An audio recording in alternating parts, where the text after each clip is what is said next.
Assalamualaikum teman-teman, semangat pagi dan kembali lagi di Teknik Ambo. Pada video kali ini kita akan membahas kabel tanah terselubung dan kabel tanah.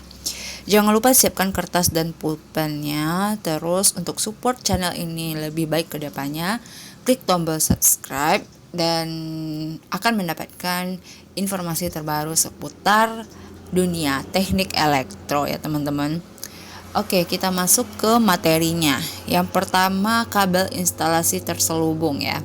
Nah, keuntungan dari kabel instalasi terselubung ini ada 3. Yang pertama, lebih mudah dibengkokkan. Yang kedua, lebih tahan terhadap pengaruh asam, asin, uap, gas, dan lain sebagainya. Yang ketiga, yaitu sambungan dengan alat pemakai dapat ditutupi lebih rapat, gitu kan ya, kelebihannya.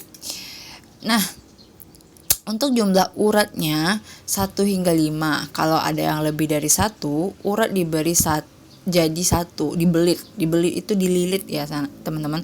Dibelit jadi 1 dan kemudian diberi lapisan pembungkus inti dari karet atau plastik lunak supaya bentuknya menjadi bulat. Nah, ini selubungnya bisa menggunakan selubung PVC. Next ke kabel tanah. Oke. Nah, dalam sistem kelistrikan ini, saluran distribusi dibagi menjadi 3 ya teman-teman. Yang pertama yaitu ada saluran udara atau overhead line, saluran kabel bawah laut atau submerkabel, dan kabel tanah. Dan ini umum banget. Dan instalasi ini bukan instalasi biasa ya teman-teman, karena instalasi ini menggunakan instalasi khusus. Jadi kabelnya juga harus khusus. Nah, ini adalah bentuk kabel netral konsentris ya teman-teman. Ini adalah bentuknya jika kabel itu dibuka. Ini adalah jaket atau biasa disebut kita dengan isolasi. Lalu ada connecting neutral. Ini adalah penghantar netral. Lalu ada isolasi lagi. Lalu ada konduktor. Jadi dalam satu kabel itu, kalau biasanya kita lihat ada 2 cabang kabel. Nah, ini dalam satu kabel cuma dipisahi oleh satu isolasi gitu. Jadi lebih besar ya teman-teman. Oke, nah pertama kita akan bahas dulu kabel tanah ya teman-teman. Kabel tanah itu adalah satu atau beberapa bagian hantaran yang berisolasi, berpelindung mekanis, dan berselubung luar yang dalam penggunaannya ditanam atau dipasang dalam tanah. Ini berdasarkan itu ya teman-teman, bukunya PLN. Nah, next, klasifikasi kabel tenaga. Nah, untuk penyaluran listrik itu juga dibagi-bagi nih teman-teman. Yang pertama yaitu kelompok menurut kulit pelindungnya atau armor. Misalnya kabel bersarung timah hitam atau lead state atau berkulit pita baja.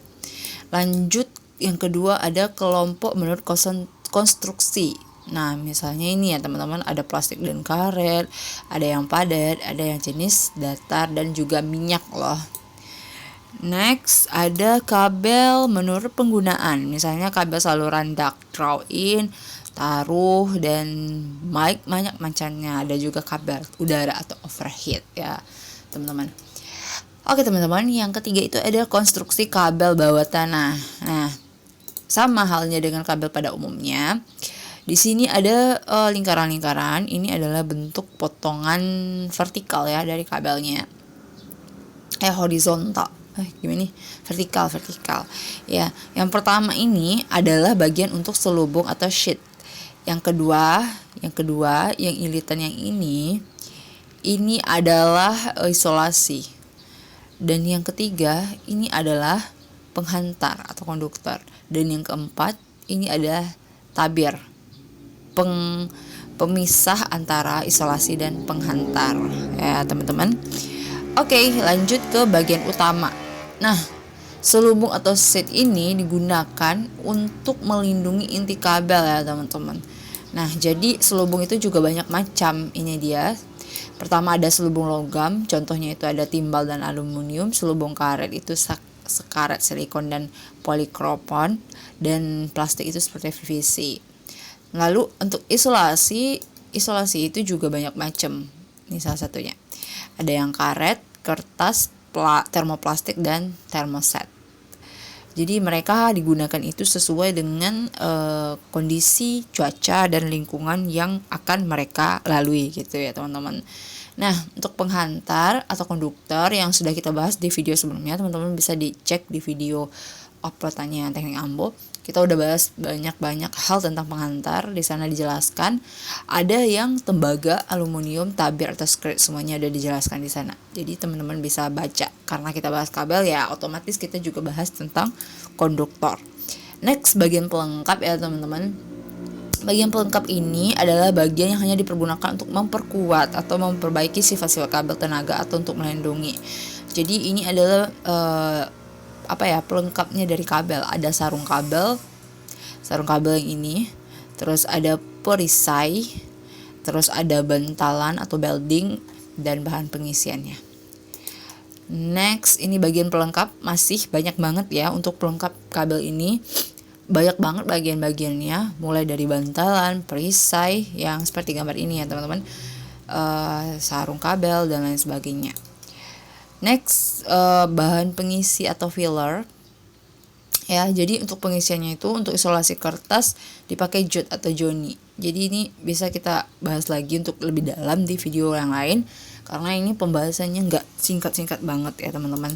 Lalu ada sarung kabel atau surfing, ini yang di bagian di luar untuk melindungi atau proteksi kabelnya.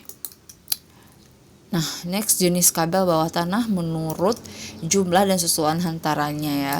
Nah, kabel itu banyak banget. Ada kabel hantaran tunggal, 3 hantaran, sektoral, dan dengan netral konsentrasi dengan jumlah kabel yang sudah digunakan. Ini tegangannya diatur ya teman-teman. Lalu ada ikatannya, ada banyak banget. Ada kabel ikatan, kabel H, isolatis, sintetis, minyak, dan HSL. Dan ini jarang banget ditemuin sebenarnya, tapi kita harus tahu gitu ya teman-teman. Nah, ini ada jenis isolasi kabel. Nah, untuk menentukannya itu kita harus tahu dulu nih untuk di mana penempatannya. Yang pertama, kita harus tahu nih sifat fisis dan penuaan menurut sifat yang menunjukkan ketahanan isolasi dalam kondisi kerja. Lalu tahanan isolasi merupakan ukuran terhadap kebocoran isolasi sehingga turut menentukan besarnya kerugian di elektrik dan efisiensi pada saluran distribusi atau transmisi ya teman-teman. Dan ada juga tentang faktor daya.